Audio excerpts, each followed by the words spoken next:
Muchas gracias, señor senador, senadoras, senador. Es un enorme honor para mí estar en esta alta tribuna frente a todas ustedes y todos ustedes. Bueno, yo quisiera, primer término, hacer una aclaración. He sido desde hace 5 años miembro del Consejo Consultivo de la Comisión Nacional de los Derechos Humanos y fui reelecto en ese cargo.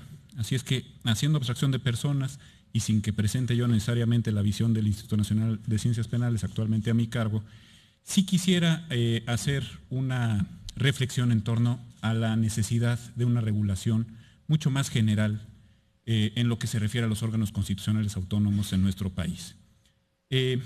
Tenemos órganos constitucionales autónomos muy disímbolos. La actuación del Consejo Consultivo de la CNDH y su propia integración, su forma de elección, como nos decía el doctor Cortés, manifiesta pues la falta de existencia de una teoría general, y lo digo respetuosamente a esta alta Cámara, en lo que se refiere a la configuración de los órganos de control y de toma de decisiones en los constitucionales autónomos. Y yo creo que en el caso del Ombudsman Nacional, la relación con el Parlamento, retomando la visión escandinava de lo que es un ombudsman, podría pasar perfectamente por nosotros, por los miembros del Consejo Consultivo. A través del Consejo, y creo que por eso los consejeros son electos por una mayoría calificada, a través de un procedimiento similar al de la elección del presidente de la comisión, que es además presidente del Consejo Consultivo por disposición constitucional. Me parece que no es inocuo además que la regulación del Consejo ocupe un párrafo anterior al de la elección del propio presidente. Algo quiso decir ahí nuestro órgano revisor de la Constitución.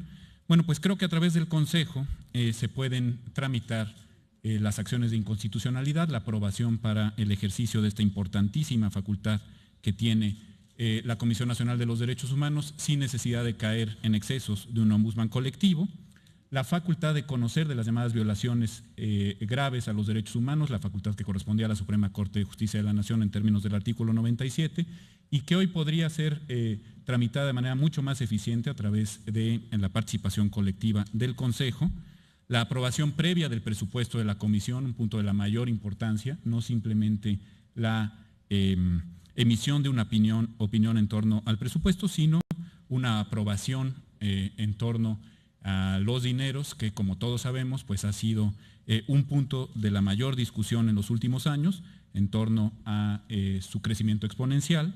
Creo, en suma, que al Senado de la República le podríamos hacer mucho bien desde esta perspectiva colectiva de participación ciudadana a través del Consejo. Por no hablar de la participación de consejeras y consejeros en los órganos calificadores de transparencia y rendición de cuentas, que exigen, y este es un problema que tienen todos los órganos constitucionales autónomos, exigen un nivel de autonomía y de independencia que no se puede tener cuando una sola persona, quien preside o quien es titular del órgano constitucional autónomo, determina quiénes deben ser los miembros de estos órganos calificadores. Me parece que el órgano cumpliría ahí una función de control parlamentario de la mayor importancia. También me parece que podríamos ser citados formalmente a las comparecencias de servidores que se nieguen a dar cumplimiento a las recomendaciones del Ombudsman y también citados a comparecer ante la Comisión de Derechos Humanos y a la Comisión de Justicia de esta alta Cámara, cuántas veces fuera necesario para explicar nuestro papel, que en ocasiones ha sido designado incluso por miembros del propio Consejo Consultivo como meramente ornamental. Las relaciones con las organizaciones de la sociedad civil podrían potenciarse enormemente a través de este Consejo. Creo incluso que ese es el mandato constitucional que tenemos, es decir, servir como puente entre el Parlamento y las organizaciones de la sociedad civil para llevar nuestras disquisiciones, pero sobre todo las preocupaciones de la sociedad civil organizada al seno de la alta consideración del Ombudsman. Insisto, es el mandato constitucional que tenemos, según una lectura que he hecho en más de una ocasión de manera sistemática, integral y de buena fe. Debe idearse y sistematizarse una forma de acceso adecuada al Ombudsman para las organizaciones de la sociedad civil. Y esto implicaría un control efectivo que hoy no se tiene sobre los contenidos y la puntualidad de las recomendaciones del propio Ombudsman. También evaluar la capacidad técnica para el ejercicio de las facultades periciales y de los exámenes y dictámenes forenses. Por ponerles un ejemplo muy recurrente y que en más de una ocasión he tenido ganas de platicarles, senadores y senadoras, el tema de la enorme cantidad de recomendaciones que se vierten hacia los centros de salud y hacia los médicos en nuestro país. Una y otra vez los consejeros, en la mayor parte abogados o politólogos, pues tenemos muchas dudas acerca de la certeza de las periciales practicadas para determinar cuándo hay una violación a los derechos humanos, cuándo hay una mala práctica médica y cuándo simple y llanamente pues, se hizo todo lo posible pero no se pudo evitar una afectación grave a la salud o incluso la pérdida de la vida de los pacientes.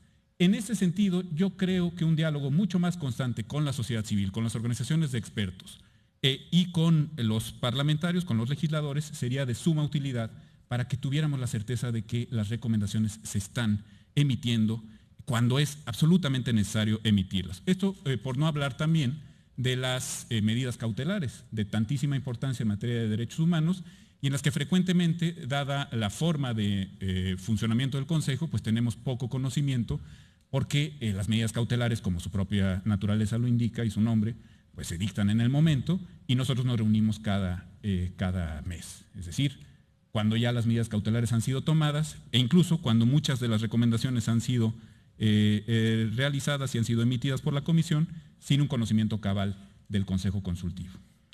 En suma, me parece que una mayor consulta y una mayor participación del Consejo como órgano ciudadano. Entre otras cosas, por eso es que es un consejo honorario, para tener con ustedes un diálogo muy constante, podría potenciar puntos de la mayor relevancia en la materia de los derechos fundamentales. Por ejemplo, el cumplimiento de los estándares internacionales en atención y seguimiento a víctimas de violación a los derechos humanos. Las relaciones con la ciudadanía, no solo con la ciudadanía organizada, sino con las víctimas mismas del delito y de las violaciones a los derechos humanos.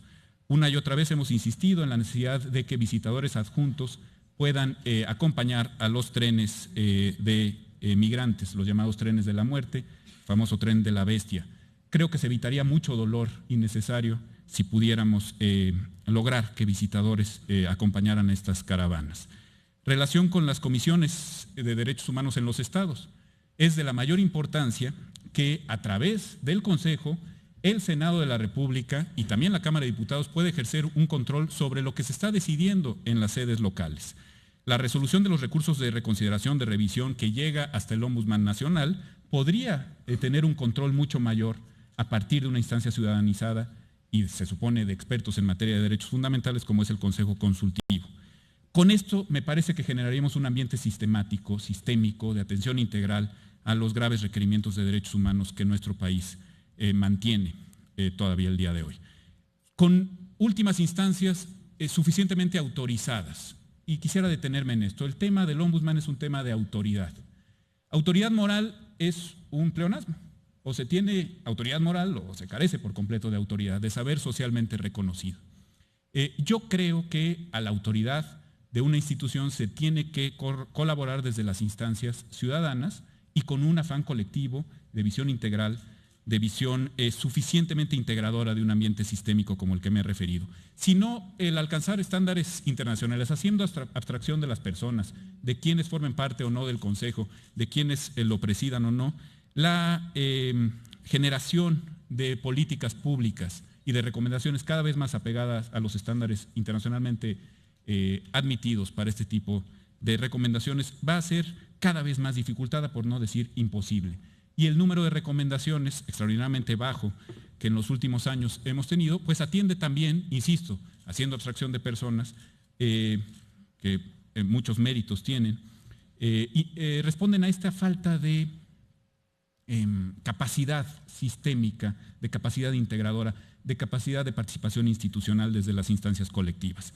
Creo firmemente que la relación con organismos, con instancias, con organizaciones de la sociedad civil internacionales, desde luego con las Naciones Unidas, con el Sistema Interamericano de Derechos Humanos, está urgida de una potenciación para que el Estado mexicano, que finalmente eso es lo que la Comisión Nacional de los Derechos Humanos es, un órgano del Estado mexicano confiado a sus ciudadanos y ciudadanas más calificadas en el tema, está urgida, insisto, el Estado de ganar autoridad en este terreno.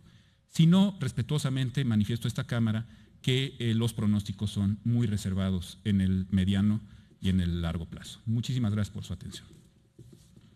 Muchísimas gracias a usted, doctor Rafael Estrada, por su participación. Tiene el uso